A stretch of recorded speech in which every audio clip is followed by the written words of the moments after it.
রাত তখন 10টা বাজে। বিমল আর অজিত একটা ফাঁকা রাস্তা দিয়ে হেঁটে যাচ্ছে। তারা ছাড়া সেখানে আর কেউ নেই।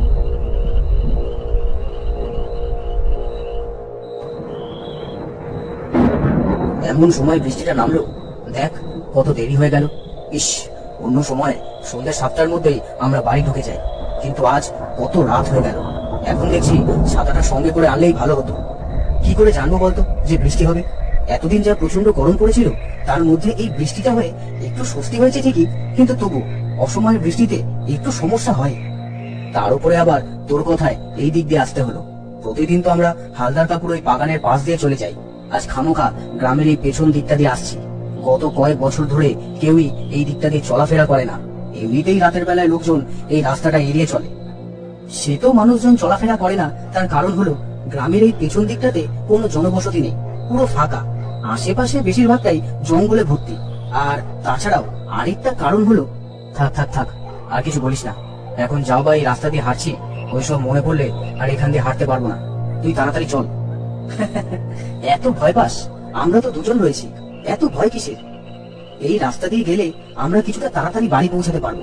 হালদার কাকুর বাগানের পাশ দিয়ে গেলে তো অনেক ঘুরতে হতো, ওতে আরো দেরি হয়ে যেত, বুঝলি? ঠিক আছে, চল তাড়াতাড়ি পা চালা।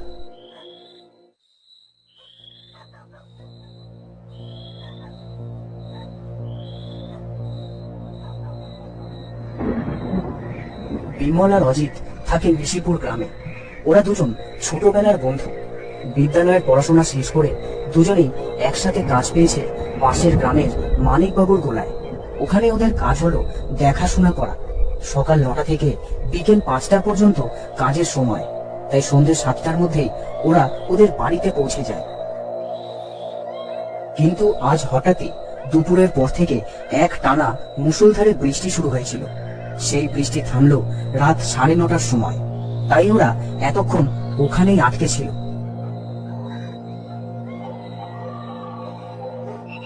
গ্রামের এই পেছন দিকটা দিয়ে গত কয়েক বছর ধরে আর কেউই যাতায়াত করে না।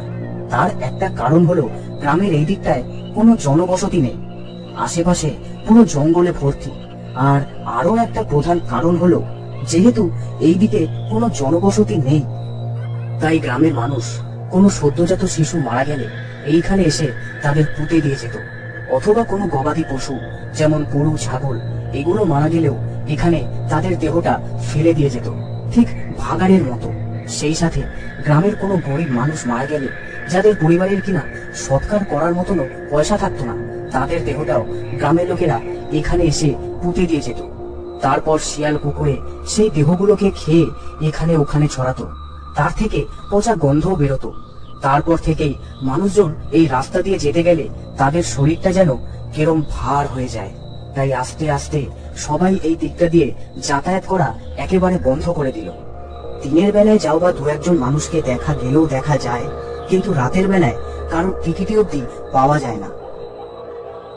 এই তো আর কিছুটা এগোলেই আমরা গ্রামের সীমানায় ঢুকে যাব। আগে ঢুকি তো, তারপর বলিস। হ্যাঁ হ্যাঁ, চল তাড়াতাড়ি চল, ঢুকবো তো অবশ্যই, নাটক আর কি আছে।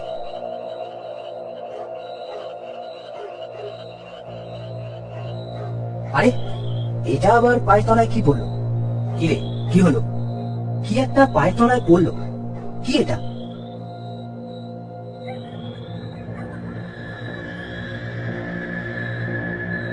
আরে এ কি, এটা তো লেবু লঙ্কা রে। তুই ভুল করে এটার উপর পা দিয়ে দিয়েছিস। এটা তুই কি করেছিস? লেবু লঙ্কা? তো কি হয়েছে? আমি কি খেয়াল করেছি নাকি? আর এর উপর পা দিলে কি এমন হবে? না রে, এইসব জিনিস ভালো না, এগুলো হচ্ছে অশুভর প্রতীক। লোকে এইসব লেবু লঙ্কা দিয়ে টুকটাক করে। ধুর, তুইও না এখনো এইসব কুসংস্কারকে বিশ্বাস করিস? আরে ওসব কিচ্ছু না, এগুলো হয়তো কারোর দোকান বা বাড়ির সামনে ঝোলানো ছিল, এই জায়গাটা ফাঁকা বলে এখানে ফেলে দিয়ে গেছে। এই যা, এতে আর কি হবে? নে নে, আর উল্টো পাল্টা বলে আমাকে ভয় দেখানোর চেষ্টা করিস না, তাড়াতাড়ি চল।